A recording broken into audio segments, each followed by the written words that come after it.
BSc third year minerals वाले topic के आगे की हम आज मिनरल्स अपटेक, जिसे भी न्यूट्रिएंट एब्जॉर्प्शन भी कहा जाता है, के बारे में पढ़ेंगे। मिनरल्स यानी खनिज पदार्थों का जड़ों के अंदर अवशोषण और पौधे के विभिन्न भागों तक पहुंचने की प्रक्रिया को मिनरल अपटेक कहा जाता है।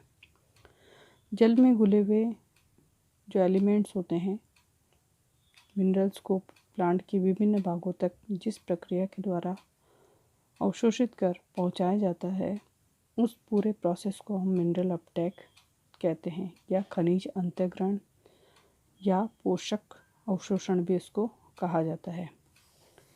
इस प्रक्रिया के द्वारा मृदा में पाए जाने वाले खनिज घटकों के अंदर होती है ये प्रक्रिया, जिसमें कंपोनेंट्स 3 प्रकार के कंपोनेंट्स पाए जाते हैं। पहला है सॉइल सैंड यानी बालू, दूसरा है सिल्ट और तीसरा है क्ले, जो कोलाइड सॉल्यूशन के रूप में पाया जाता है।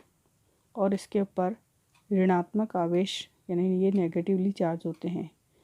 ये पॉजिटिव आयन के साथ अपना बंध बनाते हैं, बॉन्डिंग बनाते हैं, और ये कैटाइंस को स्टेबल करते हैं, जिससे कि इनका एक्सचेंज यानी विनिमय रूट से कोलाइड के बीच में हो सके, रूट व कोलाइड के बीच में इनका विनिमय हो सके। ये प्रक्रिया सॉइल और रूट के अंदर स्टार्ट हो रही है। कोलाइड क्ले प्राइमरी रूप से एल्यूमिनियम Al2Si2O5OH होल ट्वाइस से बनी हुई होती है। ये नेगेटिवली चार्ज होती है, जिसमें सॉइल में जो है कार्बन युक्त ह्यूमरस पाई जाती है।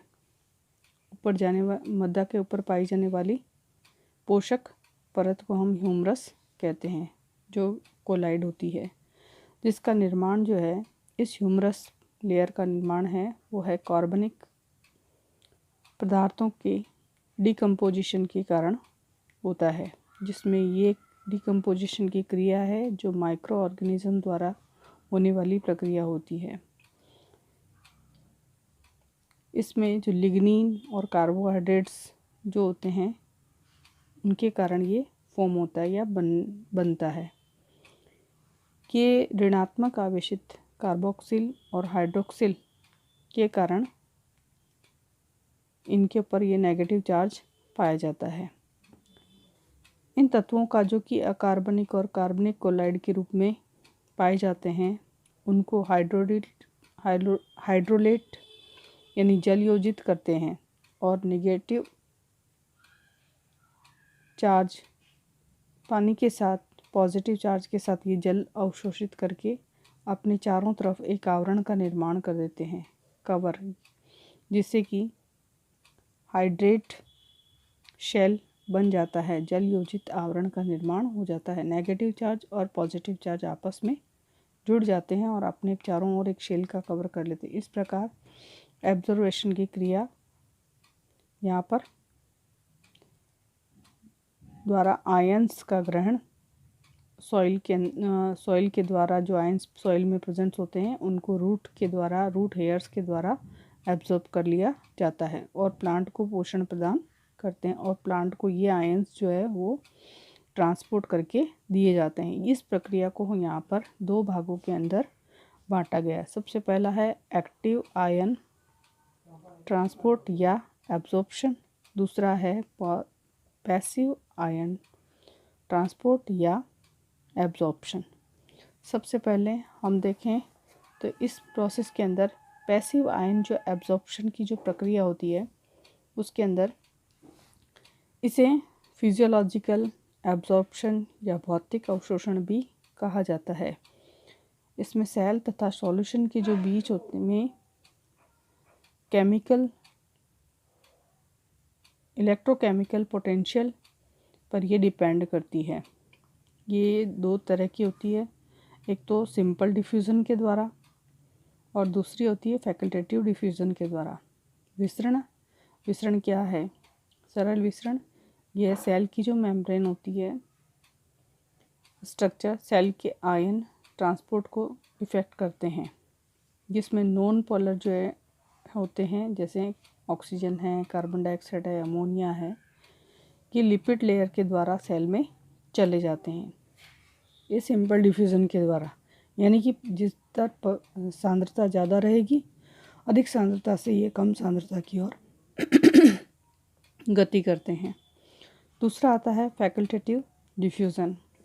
इसे निर्विघ्न विसरण या लिपिड बाइलेयर चार्ज सॉल्यूट जो होते हैं विलय आयंस के लिए ये इम्परमेबल होती हैं।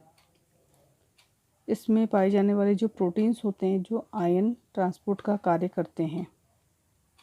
फैकल्टेटिव डिफ्यूजन्स के अंदर आयन ट्रांसपोर्ट की दिशा जो होती है वो कंसंट्रेशन ग्रेडियंट पर, सांद्रता प्रवणता पर निर्भर करती है, और ये दोनों ही दिशाओं के अंदर कंप्लीट होता है। दोनों दिशाओं में डिफ्यूज़न रेट इक्वल होने पर यह रुक जाता है। तीसरा जो इसके अंदर ट्रांसपोर्ट पाया जाता है वो ट्रांसपोर्ट प्रोटीन या परिवहन प्रोटीन के द्वारा ये ट्रांसपोर्ट्स या आयन का एक्सचेंज इसके अंदर होता है।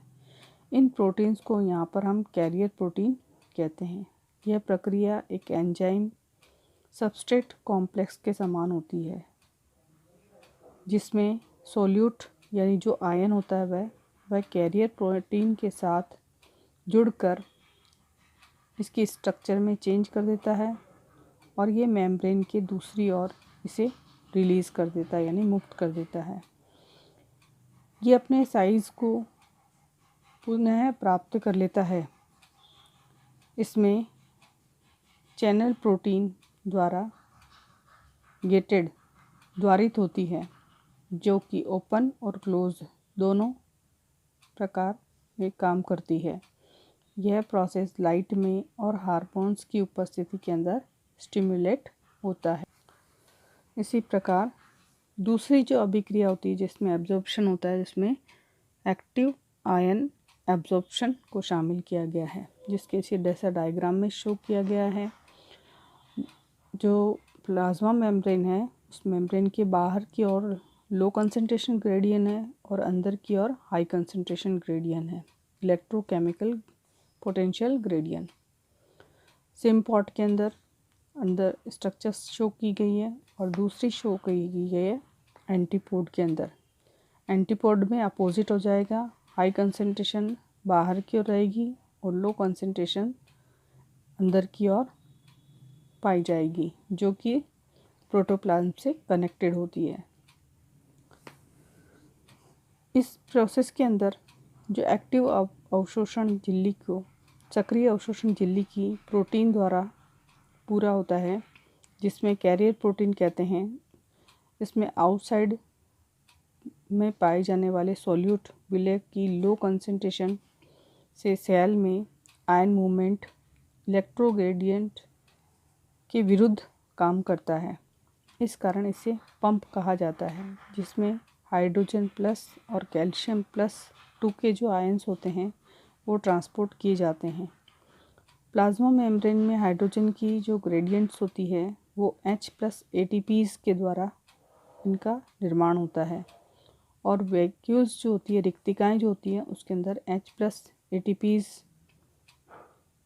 ATPs वैक्यूल, यहाँ पर V शब्द से मतलब है वैक्यूल्स, ATPs कार्य करता है, यानी कि दोनों में ऊर्जा की आवश्यकता होती है एक्टिव ट्रांसपोर्ट में।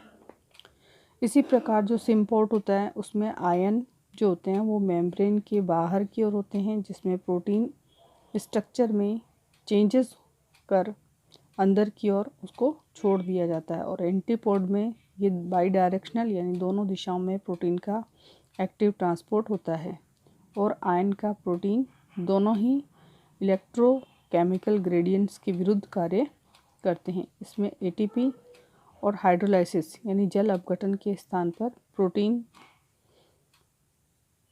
के ऊपर बल प्रदान किया जाता है, क्योंकि इसमें जो एक आयन के एक्सचेंज का जो प्रोग्राम होता है वो प्लाज्मा मेम्ब्रेन में पाई जाने वाली प्रोटीन पे डिपेंड करता है।